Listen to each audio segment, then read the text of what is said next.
ಇನ್ನು ಮರದ ಕೊಂಬೆ ಬಿದ್ದು ತಲೆ ಚಿಪ್ಪು 12 ಚೂರಾಗಿರುವ ಘಟನೆ ಬೆಂಗಳೂರಿನ ಯುವಕ ಅಕ್ಷಯ್ ಇನ್ನೂ ಕೂಡ ಪ್ರಜ್ಞಾಹೀನ ಸ್ಥಿತಿಯಲ್ಲಿದ್ದಾನೆ. ನಿನ್ನೆ ಮಧ್ಯಾಹ್ನ ಬನಶಂಕರಿ ಬಳಿಯ ಶ್ರೀನಗರದ ಬ್ಯಾಂಕ್ ಕಾಲನಿ ಬಳಿ ಬೈಕ್ನಲ್ಲಿ ಹೋಗ್ತಿದ್ದಾಗ ಈ ಘಟನೆ ಸಂಭವಿಸಿತು.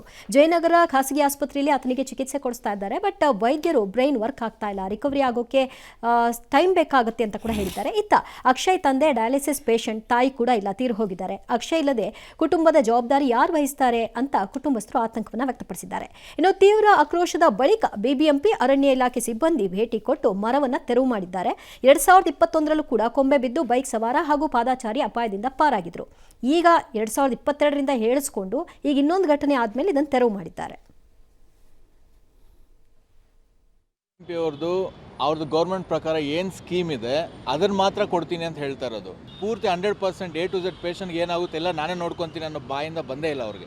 ನಾರ್ಮಲ್ ಇನ್ಶೂರೆನ್ಸ್ ಅವ್ರು ಹೆಂಗೆ ಮಾತಾಡ್ತಾರೋ BBMP ಕಡೆಯಿಂದನೂ ಅಷ್ಟೇ ನಮ್ಗೆ ರೆಸ್ಪಾನ್ಸ್ ಬರ್ತಿರೋದು. ನಾನು ಹೇಳ್ತಾ ಇರೋದು ಸ್ಕಲ್ಗೆ ಅಷ್ಟೊಂದು ಪೆಟ್ಟು ಬಿದ್ದಿದೆ, ಪ್ಯಾರಲೈಸ್ಡ್ ಆದ, ಮುಂದಕ್ಕೇನು ಒಂದು ಅಷ್ಟೊಂದು ಸ್ಕಲ್ಗೆ ಬಿದ್ದಾಗ ತುಂಬ ಕಷ್ಟಪಡಬೇಕಾಗತ್ತೆ. ಈ ಮಗುಗೆ ಏನಾಗುತ್ತೋ ನನಗೆ ಐಡಿಯಾ ಇಲ್ಲ.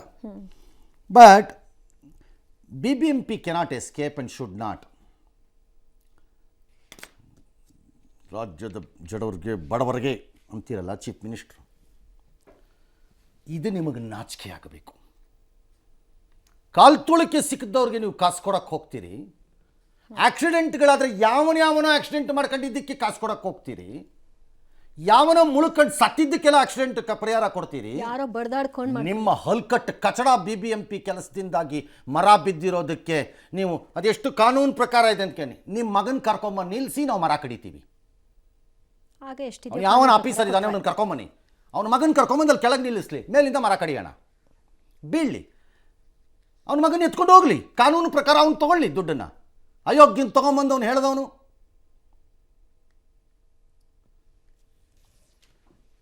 ಸಾಯಿಸ್ತೀರಿ ಜನನ ಸುಮ್ಮನೆ. ಅದೊಂದೇ ಮರದಲ್ಲಿ 2-3 ಸರಿ ಅಟೆಂಪ್ಟ್ ಹಿಂದೆ ಆಗಿದೆ. No, this should be taken to high court. ಯಾರು ತಗೊಳ್ಳೋದಿದ್ರು ನಾನೇ ತಗೋತೀನಿ.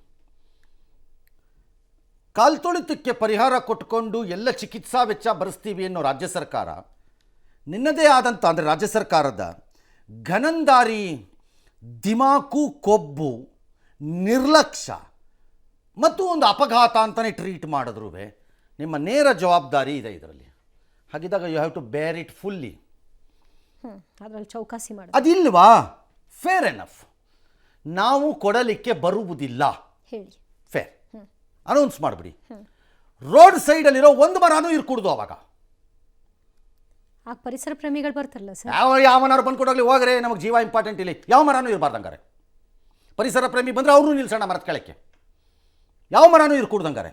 ಎಲ್ಲ ಮರಗಳು ಚರಂಡಿ ಪಕ್ಕಕ್ಕೆ ಬಂದು ನಿಂತಿವೆ, ದೊಡ್ಡದಾಗ್ಬಿಟ್ಟಿವೆ, ಬೀಳೋ ಹಂತಕ್ಕೆ ಬಂದಿವೆ, ಯಾವ ಮರನೂ ಇರ್ಕೂಡ್ದು. ಇಲ್ವಾ? ಆ ಮರ ಮ್ಯಾನೇಜ್ ಮಾಡಿ ಜವಾಬ್ದಾರಿ ತಗೊಳ್ಳಿ, ಎರಡಲ್ಲಿ ಒಂದು ಮಾಡಿ, ಯಾವ್ದಾದ್ರು ಒಂದು ಮಾಡಿ. ಅದೂ ಇಲ್ವಾ? ನಿಮ್ಮ ಮಕ್ಕಳನ್ನ ಕಳಿಸ್ಕೊಡಿ, ಯಾವ ಬೀಳೋ ಮರ ಇದೆ ಅಲ್ಲಿ ಹೇಳ್ತೀವಿ, ಅಲ್ಲಿ ನಿಲ್ಲಿಸಿ, ಸಾಯ್ಲಿ. ನಿಮಗೇನು ನೋವಾಗತ್ತೆ ನೋಡ್ತೀವಿ, ನಾವು ಟಿ ವಿಲೇ ತೋರಿಸ್ತೀವಿ, ನಿಮ್ಮ ನೋವನ್ನೂ ತೋರಿಸ್ತೀವಿ ಬೇಕಾರಾಗ ಟಿ ವಿನಲ್ಲಿ. ಅಯ್ಯೋ ಪಾಪ ಅಳ್ತಾ ಇದ್ದಾರೆ ಅವ್ರ ತಂದೆ ಅಂದ್ಬಿಟ್ಟು ತೋರಿಸ್ತೀವಿ ಬೇಕಾರೆ.